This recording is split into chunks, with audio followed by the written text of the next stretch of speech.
11월 20일 금요일 아침 묵상 호세아 2장 14절에서 3장 5절 내게 장가 들리라 라는 제목으로 말씀을 살펴보도록 하겠습니다. 한번 따라하겠습니다. 내게 장가 들리라. 예전에 자녀가는 딸 있고 또 아들이 있는데 그 아들이 그렇게 좀 속을 세게 왔고 되게 이렇게 힘들어 하시던 여자 전도사님이 계세요. 근데 그 아들이 나중에는 이제 목사님이 되셨어요. 그래서 제가 그 목사 안수식에 갔다 오면서 그 전도사님한테 물어봤어요. 그렇게 사고를 쳤는데 어떻게 이렇게 자녀가 변하게 됐냐 그랬는데 그분이 그 스토리를 얘기하시더라고요. 제가 볼 때는 한 오고 가는 그러니까 오는 길이 1시간 정도 됐었는데 그 1시간 동안에 그 거침없이 끊임없이 이야기할 정도로 스토리가 많더라고요. 사고란 사고는 다쳤더라고요. 사고란 사고는 다쳤는데 그 어머니가 결국은 그 아들을 변화시키기 위해서 안 한 게 없죠. 진짜 그 친구들 하나하나를 다 찾아다니면서 우리 아이 이제 거기서 놀지 않게 해달라고 사정한 것부터 시작해서 붕어빵 장사하면서 애 키우고 막 그 얘기를 쭉 하는데 저도 눈물 나고 그분도 얘기하시면서 근데 결국은 이렇게 변화되어서 또 좋은 목회자가 이렇게 되고 참 하나님께 감사했습니다. 근데 제가 이제 그 이야기를 들으면서 깨달은 건 그 어머니에 대한 사랑은 자녀가 사고를 칠 때도 있었을까요? 없었을까요? 있었죠. 사고를 칠 때도 그 어머니는 그 자녀를 끊임없이 사랑해서 붕어빵 장사하고 떡볶이 장사하면서 어떻게든 본인도 신학 공부하고 아들 하나 잘 키우려고 몸부림을 친 거고 선생님 찾아가고 친구들 찾아가면서 사정해서 돌아오게 한 건데 그 아들이 정신을 차린 계기는 그 어머니의 사랑을 깨닫고예요. 잘 정리해 봅시다. 이 새벽에 어머니의 사랑은 변함없었어요. 근데 그 아들이 철이 들어서 목사가 된 건 그 어머니의 사랑을 깨달은 시점이에요. 제가 다시 한번 말씀드리겠습니다. 예수 그리스도가 이 땅에서 죽으시고 승리하신 줄 믿습니다.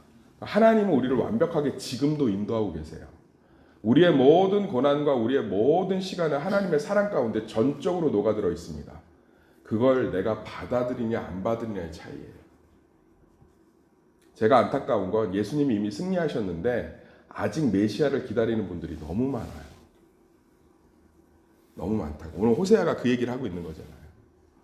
결국은 너희가 내 사랑을 깨닫게 될 거고 그날에 놀라운 너는 나를 남편이라 부를 것이고 나는 너에게 모든 언약을 지킬 것이고 내가 은총과 공의로 너를 대할 것이며 포도주와 기름에 응답하고 하늘에 응답하고 땅에 응답하고 모든 사람들이 네가 내 백성이고 내 아내인 것을 부러워하리라.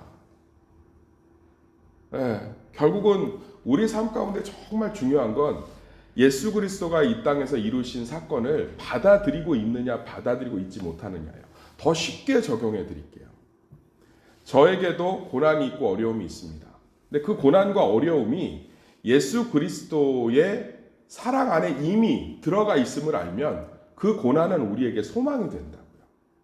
내가 원하는 결과, 내가 원하는 뜻대로 상황이 진행되지 않아도 그것은 우리를 더 놀라운 소망으로 인도하는 통로가 되는 줄 믿습니다. 내 연약함 때문에 결과가 안 좋을 수 있겠죠. 그런데 내 연약함 가운데 결과가 안 좋아도 그것이 예수 그리스도의 사랑 안에 있음을 확신하면 그것은 나를 변화시키고 나를 주님의 형상으로 만들어가는 놀라운 하나님의 반전이 되는 거예요. 근데 반대로 내가 아직도 이루어야 될 일이 남았고 내가 해야 될 일이 남았고 예수님은 그냥 십자가에 돌아가시고 나를 위해 죽으시고 천국 갈 때 그분 믿냐고 물어봐서 문지기가 믿는다고 그러면 천국 들어가나 보다 라는 2000년 전 어떤 위인 이순신보다 감동이 되지 않는 그런 존재로 머물러 있으면 고난은 나에게 소망이 못 돼요. 이걸 해결해야 되고 이것은 반드시 극복해야 되고 이것은 반드시 내가 하나님 앞에서 결단을 내야 되는 어떠한 장벽이 되는 거지 견고한 진이 되는 거지 하나님이 일하시는 통로가 못 된다고. 사랑하는 성도님들, 구약을 살았던 욥도 사단한테 시험을 당할 때 사단이 누구한테 허락을 받죠? 심지어 구약을 살았던 욥도 시험을 당할 때는 하나님께 허락을 받아요. 하나님께 허락을 받습니다. 말씀을 믿으십니까? 하나님께 허락을 받는다고. 그러니까 사단하고 하나님은 대적 관계가 아니에요. 영화를 보면 영화를 보면 전적으로 기독교에 관련된 공포 영화가 거의 이렇게 엑소시즘 영화가 없어요. 재미가 없죠. 예수님은 사단을 대적한 적이 한 번도 없어요. 명령하셨지. 뭐 그렇게 큰 소리로 뭐 주 예수의 이름으로 나가라, 뭐 아멘아, 뭐 이런 거 광신적인 게 하나도 없어요. 복음서에 너무나 분명하게 명령하셨어요. 잠잠하라, 떠나라, 나가라.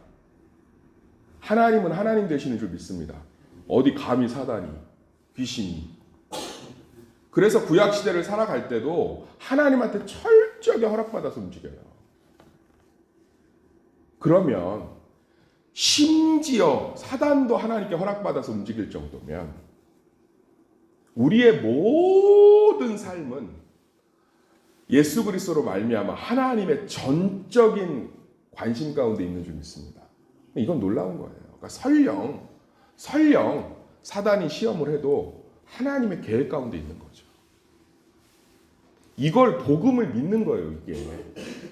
그러니까 지금 호세아서를 통해서 하나님이 하시는 말이 뭐냐면 나는 너희를 회복할 거라는 거예요. 끝까지 사랑할 거라는 거예요. 그래서 그걸 보여주기 위해서 호세아 선지자한테 뭐라고 그러죠? 가서 은 15개와 보리 한 오멜로 또 도망가서 살림 차리고 신전에 들어가서 창녀짓 하고 있는, 이게 지금 제가 아침이라서 얘기를 못하지만 아주 음란한 거예요. 여기 건포도 과자 즐긴다는 게 이게 아주 그냥 좀 음란한 과자예요. 음란한 과자. 그러니까 뭐 제가 얘기하기는 않을게요.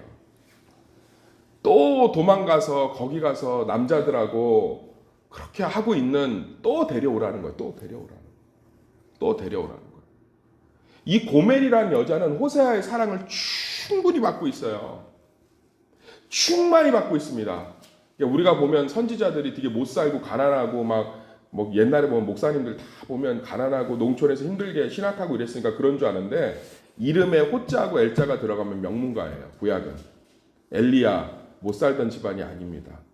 호세야 뭐 들어가 있죠? 호자 들어갔죠?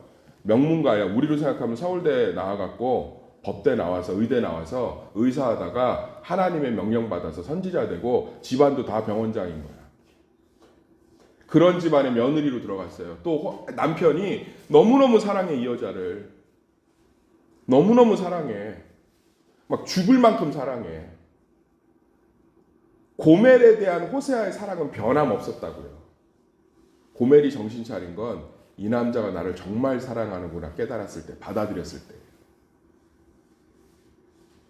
우리의 삶은 하나님의 사랑이 없는 시간이 아니고 내가 하나님의 사랑을 내 사랑의 방식으로 이해하고 있는 거예요. 나는 그렇거든요. 나는 꼴보기 싫은 사람 품기 어렵고, 나는 잘못하면 두드러 패야 되고, 나는 실수하면 정죄해야 되고, 나는 뭐 내가 틀렸으면 지적질해야 되는 게 나기 때문에 은연중에 하나님도 그런 분이라고 착각해요. 은연중에. 사람이 그런 생각으로부터, 고정관념으로부터 얼마나 자유롭지 못하냐면 남미는 모계사회예요. 어머니가 좀 아버지 같은 가부장적 모습을 띠고, 브라질 뭐 아르헨티나 이런 쪽이에요. 남자들이 좀 어머니같이 모성애가 좀 있어요. 자녀들 자상하게 챙기고 이런 게 남미들이에요. 남미 쪽은 그래요. 그러니까 하나님 아버지 하면 한국에 사는 우리들은 벌써 아버지라는 느낌이 딱 오잖아. 흰 옷 입고 있고 근엄하고 할렐루야 목소리도 이럴 것 같고 이어봐라 이럴 것 같고. 근데 남미 애들은 전혀 반대예요. 하나님이 너희 사랑한다 그러면 다 뒤집어져요. 왜요? 거기는 하나님 아버지가 어머니 같은 모성애를 갖고 있거든. 그만큼 우리가 고정관념에서 자유롭지 못해. 하나님이 남자예요, 여자예요? 하나님 성이 없으세요. 할렐루야. 영이시라. 마찬가지라고. 우리가 하나님을 우리의 사랑의 수준으로 사실은 끌어내려서 이해하고 있는 거예요. 사랑하는 성도님들, 그래서 우리는 고난 가운데 기대를 놓지 않을 수 있으며. 할렐루야. 그러니까 강단에서 스님들도 할 수 있는 소리 하고 있으면 안 되는 거예요. 고난 가운데 버텨라, 뭐 인내해라, 믿음의 자리 지켜라, 예배 자리 떠나지 마라, 기도해라, 뭐 해라. 불교 방송 틀어보세요. 스님들 설법 똑같이 얘기합니다. 진짜 똑같이. 우리는 고난 가운데 기도를 놓지 않을 수 있어요. 우리는 고난 가운데 예배를 타협하지 않을 수 있습니다. 우리는 고난 가운데 우리의 인내를 즐겁게 갈 수 있어요. 하나님 안에 있다는 믿음이 있다면. 할렐루야. 하나님이 내 고난, 내 머리카락 하나까지도 주관하신 바 되면 그분께 탄원할 수 있으며 그분께 기도할 수 있고 그분을 소망할 수 있으며 그분의 예배의 자리에 나와 위로의 떡을 먹고 싶은 거예요. 할렐루야. 저도 마찬가지예요. 제가 이미 하나님의 충만한 사랑 가운데 있는 줄 믿습니다. 그런데 그것을 확신하지 못하면 고난 가운데 있을 때 기도하기 싫고 말씀 준비하기 싫고 사람들 보기도 싫어요. 그런데 그 모든 시간이 하나님의 전적인 인도하심 가운데 있다라는 고백으로 그 사랑을 붙들기 시작하면 더 그분께 깊이 내려가 기도하게 되고 더 그분의 말씀으로 위로받고 싶어지고 더 그분의 일하심을 빨리 보고 싶고 더 그분과 함께 동행하고 싶고 이게 우리 가운데 있는 하나님의 놀라운 은혜가 되는 줄 믿습니다. 사랑하는 성도님들, 간절히 부탁드릴게요. 우리 삶에 하나님의 역사가, 하나님의 은혜가 예수 그리스도로 말미암아 우리와 함께하고 있는 줄 믿습니다. 그래서 지금 호세아 선지자를 통해서 뭐라고 하는 거예요? 데리고 오라는 거예요. 데리고 오라는 거예요. 변함없이 사랑하시는, 변함없이 함께하시는, 변함없이 도우시는. 제가 다시 한번 말씀드릴게요. 자녀가 사고를 칠 때도 부모의 사랑을 함께하고 있었습니까? 함께하고 있죠. 그걸 받아들이고 깨닫는 시점이 철이 드는 거예요. 사랑이 시작돼서 철 들고 깨달은 게 아니라고. 남편이 조강지처한테 돌아오는 게 언제예요?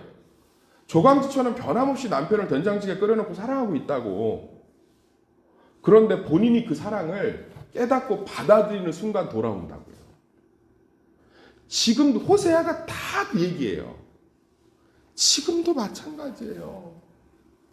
예수 그리스도가 아직 우리 가운데 오시지 않은 분이 너무 많아요. 오셨다고. 예수님이 오신 이후로 더 이상 뭘 보내시질 않잖아요. 구약의 39권이 계속 말하고 있었던 거, 그 한 분이 오셔야 소망이 이루어진다는 거예요. 오셨잖아요. 이루어졌잖아요. 근데 왜 우리는 빈사 상태로, 소망이 없는 상태로, 끊임없이 눌려있는 상태로, 끊임없이 끌려다니는 상태로, 끊임없이 억압되어 있는 상태로. 사랑하는 성도님들, 평생 예수님이 오신지 모르다가 언제 깨닫냐면 죽을 때 깨달아요. 예수님이 진짜 다 이루셨구나. 삶이란 게 결국은 하나님의 인도하심 가운데 있었구나.